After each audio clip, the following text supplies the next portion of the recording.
is our fourth and final video, catching us all up for Lecture 1. So Chapter 1.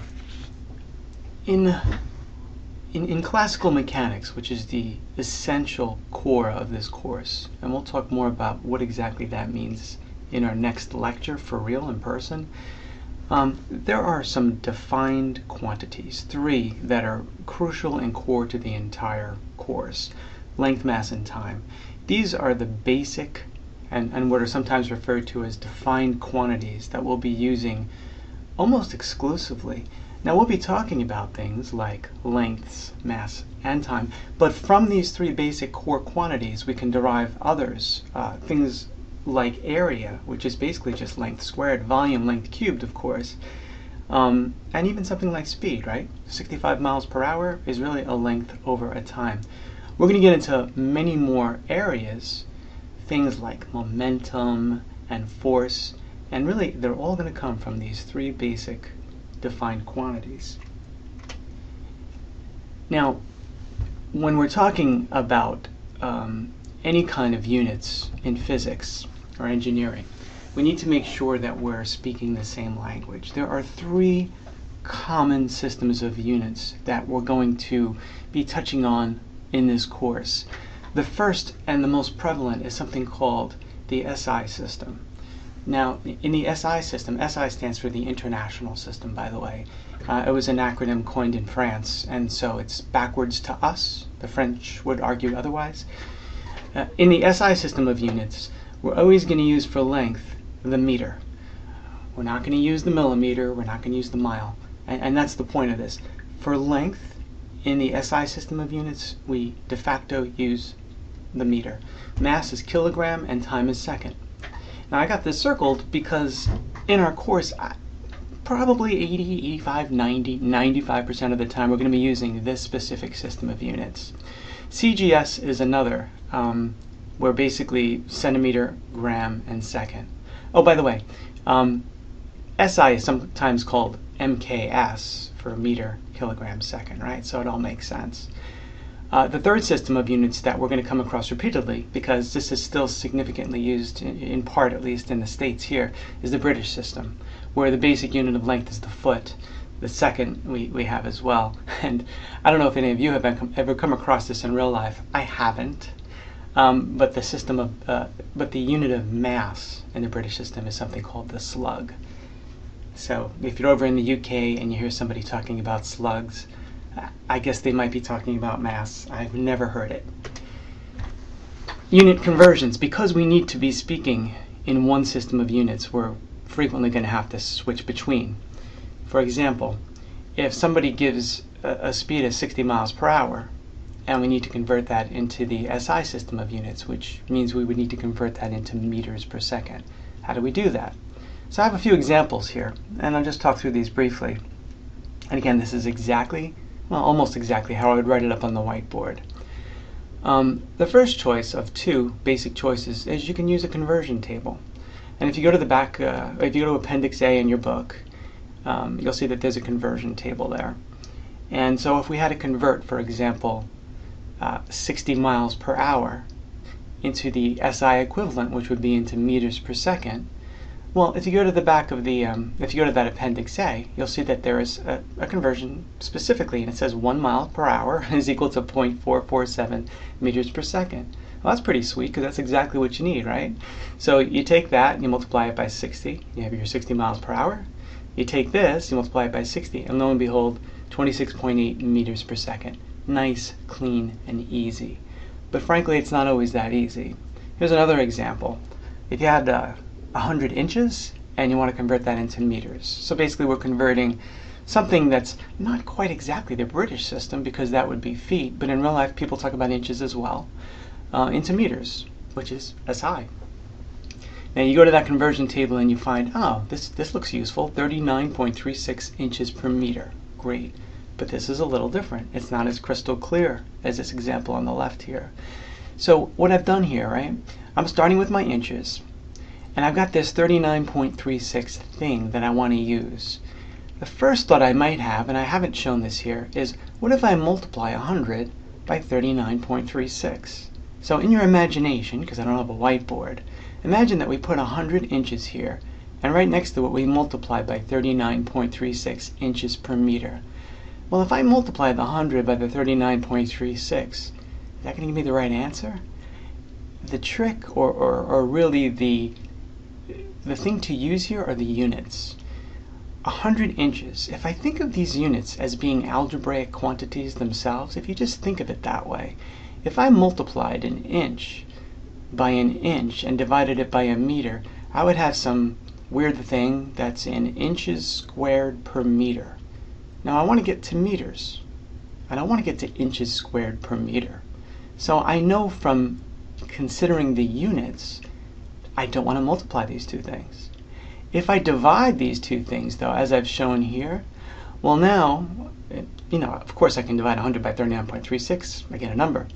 But look at the units. The inches in the numerator will cancel out the inches in the denominator if they were algebraic quantities, and the meter would flip to the top. And that's going to give me an answer in meters. That's what I want. So I've used the units as a guide, effectively, to help me figure out how to use this conversion factor to get to meters. I have to divide 100 by 39.36, giving me my final answer here.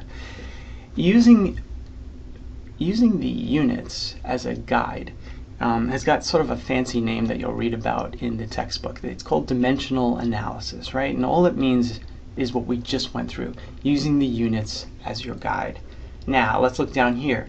Choice 2, another way to go about this, and really this is what you're going to be doing most of the time, is step by step. So let's say I'm given a speed at 100 kilometers per hour, which is something you might see on the street in Europe, and you need the SI version. So SI means meters per second. So I'm going to write down my 100 kilometers per hour, and I'm just going to incrementally chip away at this. What do I know? Well, I know there's 1,000 meters per kilometer. So much like we did up here, I'm going to start by saying to myself and writing down on my scrap paper, what happens if I multiply these things? So if you look at the units here, kilometers per hour, if I multiply by 1,000 meters per kilometer, well, the kilometer here is going to kill the kilometer there, and it's going to give me some interim answer in meters per hour. Now, meters per hour is closer to meters per second than we were at the beginning. So I like that. So I'm going to keep that. So I know that I'm eventually going to multiply these two numbers. Now, if I come over here, I got to get rid of, I got meters per hour now. I want to get to meters per second. So you can see, we all know that there are 60 minutes per hour. I could have done the multiplication thing like I tried up here, but that failed hard. And in fact, I would try that down here, and I would see it's going to fail hard again. Because if I multiply 60 minutes per hour by something in meters per hour, I'm going to get something that results in minutes times meters per hour squared, and that's ridiculous. We don't want that. But if I multiply by 1/60th of an hour per minute, the hour kills the hour, and I end up with something in meters per minute, closer to meters per second. And of course I do the same thing with 60 seconds per minute here inverted, and I get my final answer.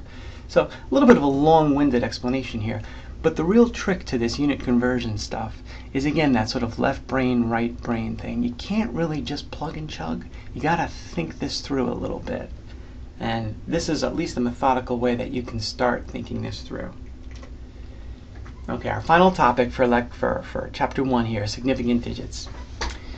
And you know what, I usually say this in lecture, and now I'm being recorded, but I'm going to say it anyway. Everybody hates significant digits. It's something that we have to deal with. And we'll be dealing with it all semester, and you'll be dealing with it forever forward in your science, and in your science classes specifically. Essentially, significant digits allow us to deal with uncertainty in measurement data. So it's much more applicable to the lab and to real life. Example, if I were to tell you that I weighed 150 pounds, you might think, okay, who cares? And that's a perfectly reasonable thought. But if I were to tell you that I weighed something like 150.867, all the numbers that you see here, you should be thinking something different. You should be thinking, what are you talking about?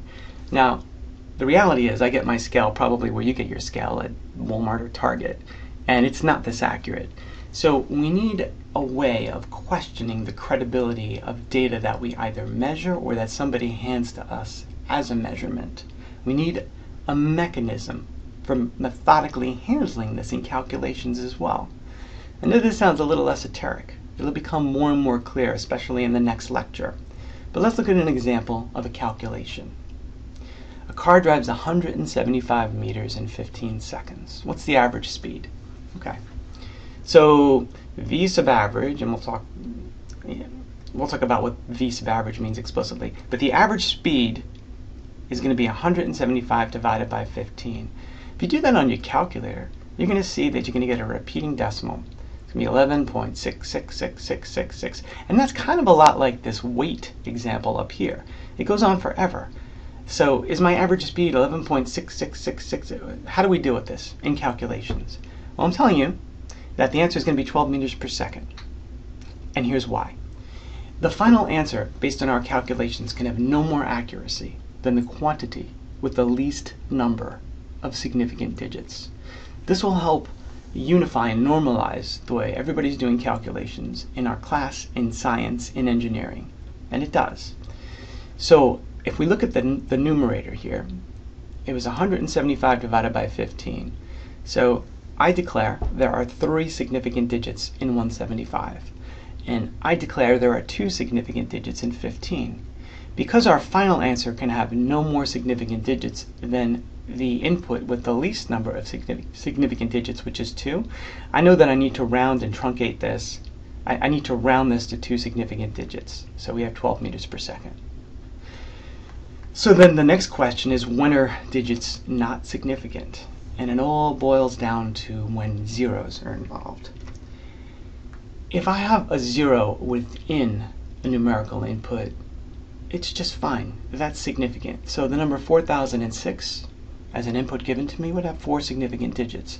102, 3. Zeros in the middle, no problem at all. Zeros to the left are just junk. They're not significant at all. They're padding, right? So if I had the number 0.03, that's 1 significant digit. And the reason that's 1 is this is really 3 times 10 to the negative 2. Again, with the 0.00014, there's just 2 significant digits there. Those zeros are used for padding and padding alone. So if you have a calculation with 0.03, no matter the outcome, your final answer has to have 1 significant digit.